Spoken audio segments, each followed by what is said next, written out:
Hola, bueno, esta semana tenemos bastantes sonidos y algunos contrastes que son explotados con bastante frecuencia en las lenguas del mundo y que tienen que ver sobre todo con el estado de la glotis y cómo se coordina la acción glotal con el resto de los movimientos de los órganos articulatorios a nivel supralaríngeo. Bueno, lo que son los puntos de articulación, pues si recordamos de la semana pasada de la videolección sobre las nasales, pues más o menos esto ya tendría que estar controlado. Vamos a empezar viendo las oclusivas sordas. Las oclusivas son sonidos en los que hay un cierre completo del tracto vocal y en el que además no se produce, a diferencia de las nasales, un escape de aire a través del puerto velofaríngeo. Entonces, por ejemplo, cuando yo cierro los labios para decir una P, a pa, pues durante un tiempo, el que dura ese cierre, pues realmente no se está emitiendo sonido al exterior debido precisamente a esa obstrucción total del tracto vocal. Eh, lo que pasa que, bueno, tenemos que ver el contraste entre las oclusivas sordas y las oclusivas sonoras. En las tablas del AFI, siempre que aparecen en la misma casilla dos elementos, por convención, el de la izquierda es sordo, es decir, se produce sin vibración de los pliegues vocales, y el de la derecha es sonoro, es un sonido acompañado de fonación. Si vemos la diferencia, eh, pues efectivamente si yo me toco aquí a la altura de la laringe y digo a pa, pues durante la P cesa la vibración, ¿vale? No hay que confundir con la vibración de la A. Claro, la A sí que es un sonido sonoro y entonces ahí va a vibrar. Por eso casi mejor que probar con pa, es mejor probar con a pa y decirlo un poco despacio para comprobar efectivamente el cese de la vibración, mientras que con a ba pues se mantiene la vibración durante todo el tiempo.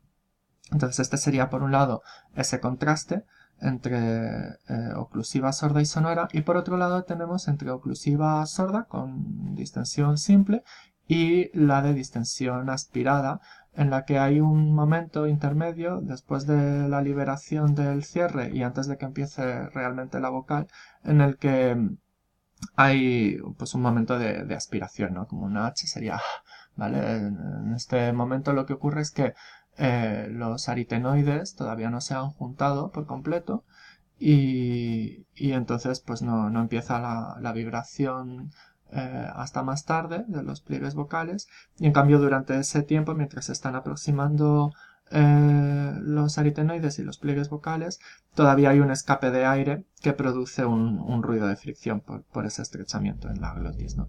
Entonces al final es un tema de coordinación temporal entre el momento de abertura oral y lo que está pasando a nivel laríngeo, ¿no? En las oclusivas de distensión simple, en el mismo momento en el que se produce la distensión oral, ya está empezando la vibración glotal.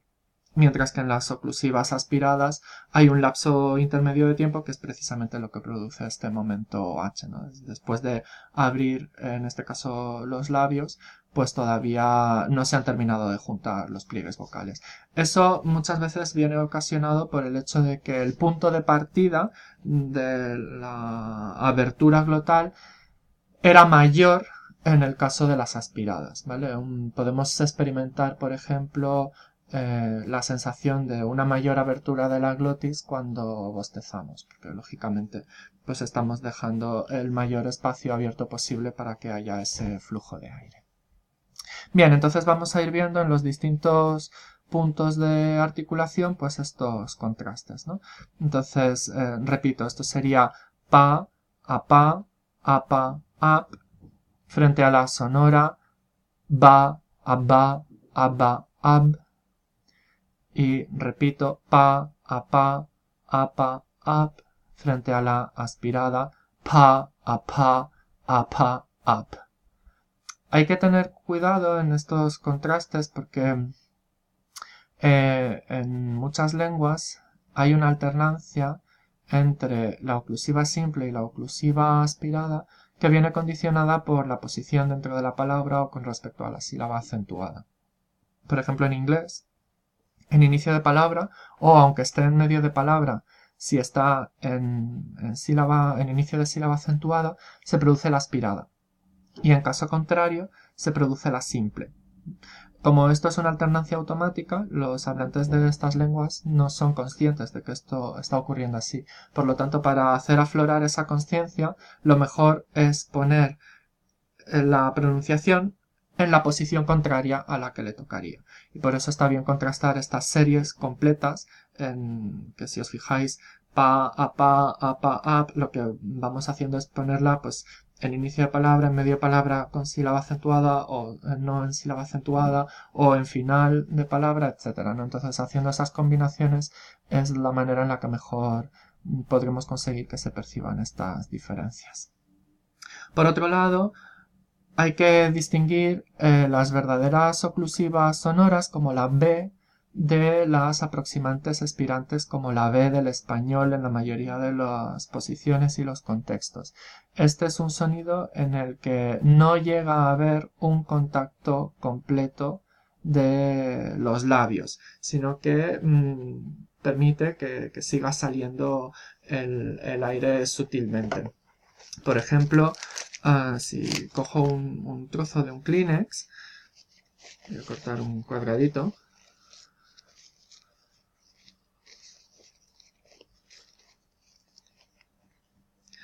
¿vale? Y me lo pongo así.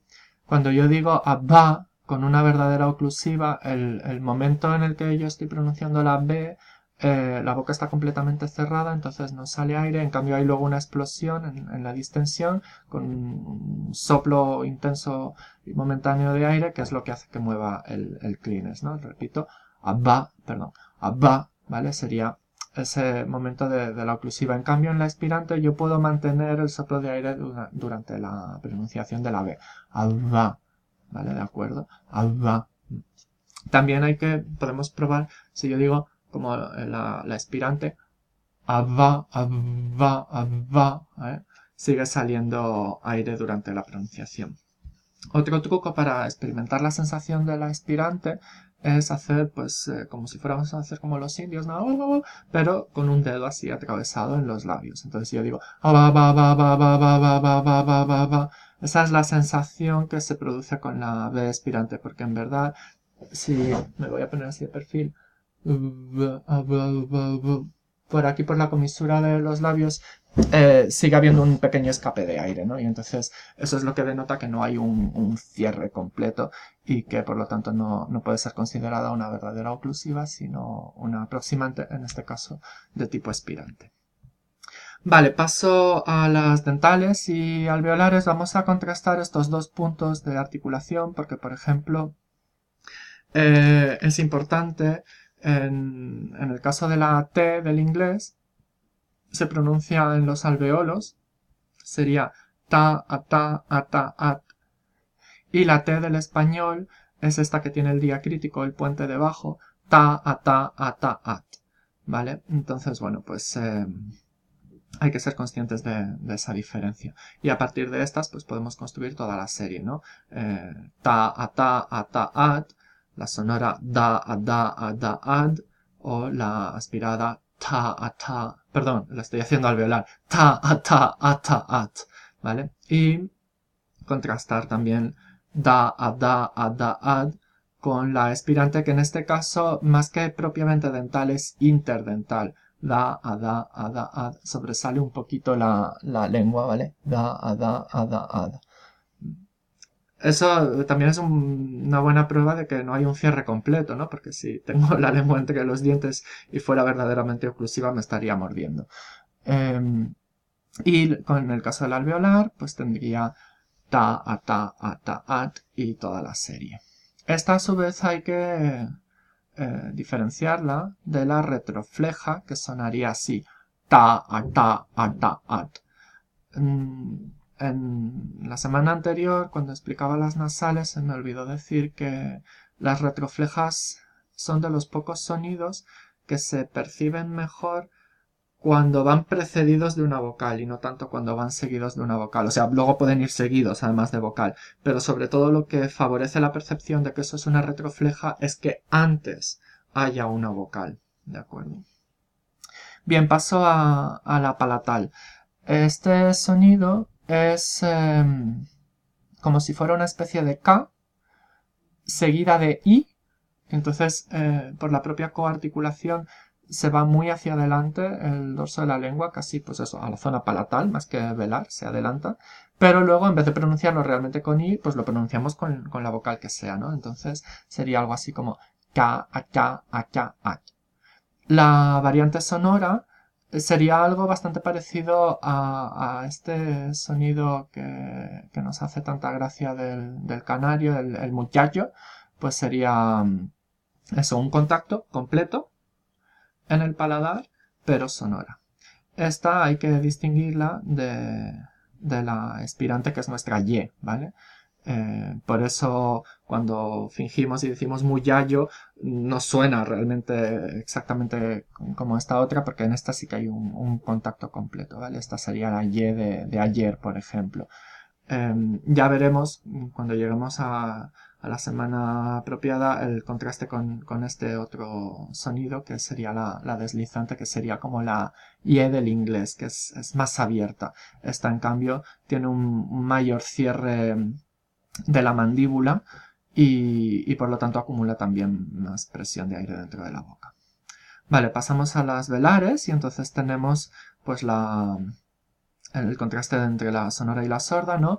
Ga, aga, aga, ag sería la sonora frente a ka, aka, aka, ak, y ka, aka, aka, ak sería la aspirada.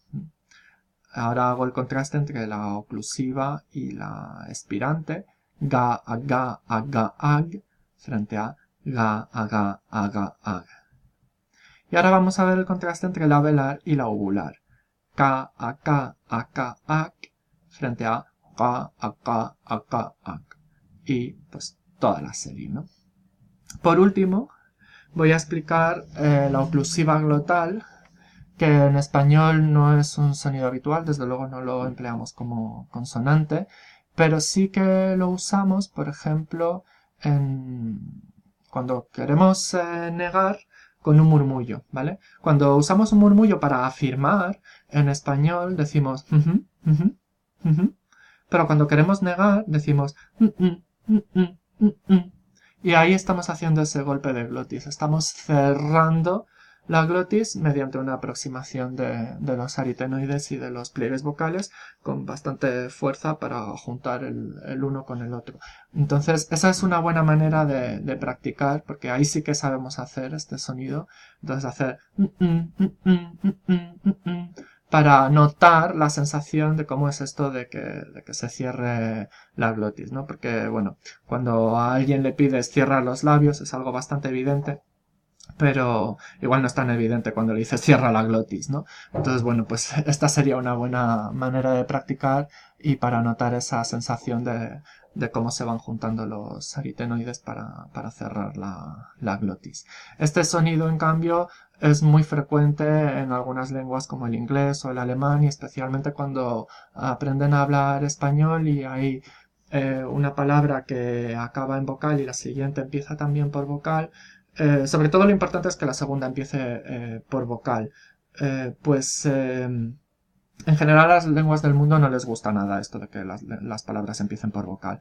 Entonces nosotros en español lo que hacemos es pronunciarla unida a la sílaba final de la palabra anterior. Cuando es eso, vocal más vocal, pues tenemos la famosa sinalefa, o incluso cuando es consonante más vocal, por ejemplo en mis amigos realmente pronunciamos mi, sa, mi, gos, mientras que pues un hablante de inglés haría ahí un golpe, ¿no? Y lo que hace la manera de reparar esa situación que no nos gusta demasiado, que es que la palabra empiece por vocal, es meter una consonante.